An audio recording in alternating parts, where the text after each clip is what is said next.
Kumusta mga ka-Black Eye? Laban ni Canelo Alvarez kontra Terence "Bud" Crawford. 2 linggo na lang, talakayin natin. Pero bago yan, huwag kalimutang mag-like, mag-subscribe at hit ang notification bell para updated ka sa mga balitang galing sa banga.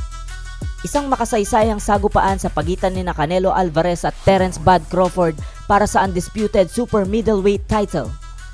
Si Crawford ay aangat ng timbang upang subukang maging unang lalaking boksingero na undisputed sa 3 timbang.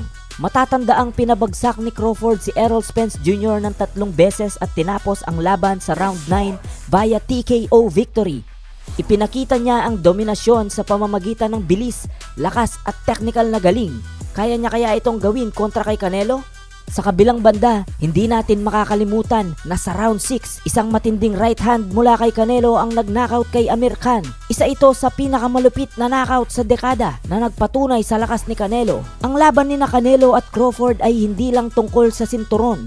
Ito ay laban ng legacy.